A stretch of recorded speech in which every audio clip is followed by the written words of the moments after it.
टी20 world cup 2022 में England के हाथों इबरतनाक शिकस्त के बाद जो हाल इंडियन टीम का इंडियन मीडिया और उनके जो शायकीन क्रिकेट हैं वो कर रहे हैं, वो देखने लायक है, क्योंकि उनको ज़रा भर भी ये यकीन नहीं था कि इंडिया इंग्लैंड से हार जाएगा और उसके बाद फिर इतनी इबरतनाक शिकस्त उन्हें मिलेगी। इसका तो शायद उन्होंने ख्वाब में भी नहीं सोचा था, और इसीलिए सोशल मीडिया पर अब इस टीम पर तनकीद चलाई जा रही है। हालांकि इंडियन टीम ओवरऑल बेहतर खेली है, लेकिन उनका ये कहना था कि ये टीम क्रिकेट खेलने के लायक ही नहीं है। रोहित शर्मा और विराट कोहली तक उन्होंने जो तनकीद की है कि उन्होंने कहा कि इनको रिप्लेस करना चाहिए, ये टी20 के प्लेयर हैं ही नहीं, इनकी जगह नई टीम लाई जाए। यानी शिकस्त के बाद इंडियन मीडिया इतना आग बगोला हो चुका है कि अपने जो उनके प्लेयर हैं उनको वो टी20 प्लेयर मानने के जो है वो उस पर तैयार ही नहीं है। उनका ये कहना था कि टीम को बदली जाए, टीम की सिलेक्शन जो है वो ठीक नहीं हुई थी। हालांकि सभी जानते हैं कि इंडियन टीम बहुत ही ज़बरदस्त खेल पेश करती है,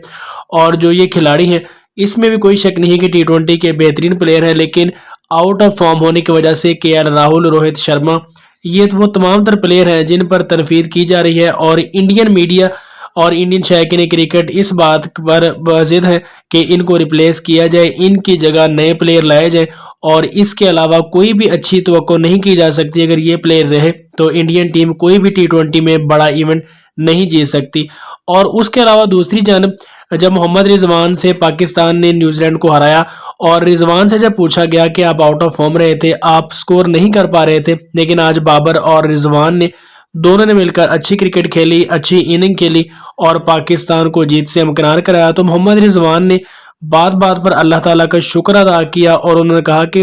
एक प्लेयर के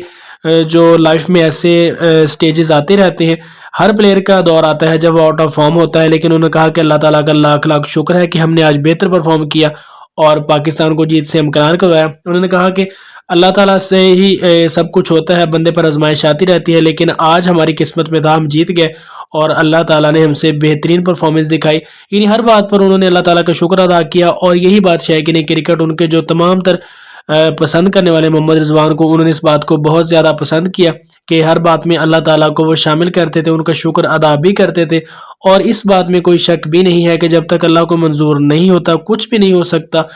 बजाय इसके कि आप उन पर तनकीद करें, बिलाशुबा रिजवान और बाबर अच्छे प्लेयर हैं, और कभी कभार ऐसा हो जाता है कि परफॉर्म नहीं कर पाते, लेकिन रिजवान ने कहा कि जितना भी अल्लाह ताला का हम शुक्र अदा करें वो कम है। अल्लाह ताला ने हमसे परफॉर्म करवाया, और उसके बाद पाकिस्तान टी20 वर्ल्ड कप के फाइनल में भी पहुंच चुका है, जब इंग्लैंड के साथ पाकिस्तान का मुकाबला है इतवार को। और देखना यह है कि इतवार के दिन क्या होता है। दोनों टीमें बेहतरीन हैं, इंग्लैंड भी बहुत ही अच्छे फॉर्म में है, और उसके बाद पाकिस्तान भी रिदम में वापस आ चुका है, तो अच्छा मैच देखने को मिलेगा। और जो टीम भी उस दिन खेलेगी वो जीत जाएगी और टी20 वर्ल्ड कप की फातेह होगी। लेकिन इंडियन टीम के साथ जो कुछ हुआ है वो शायद उन्होंने कभी सोचा ही नहीं था, इसीलिए यही वजह है कि इंडियन मीडिया उनको किसी भी तौर पर माफ़ करने के लिए तैयार नहीं है, और पाकिस्तान की तारीफ़ी करता चला जा रहा है, और इंडियन टीम को है जो बातें सुना रहे हैं कि जिस चीज़ की तवक्को थी उनसे वो नहीं कर सकी, फाइनल में नहीं पहुंच सके, क्योंकि सबका यही ख्याल था कि पाकिस्तान और इंडिया का फाइनल हो। लेकिन वही होता है जो अल्लाह को मंजूर होता है। इंडिया वर्ल्ड कप से बाहर हो चुका है, और फाइनल में मुकाबला पाकिस्तान और इंग्लैंड का होगा।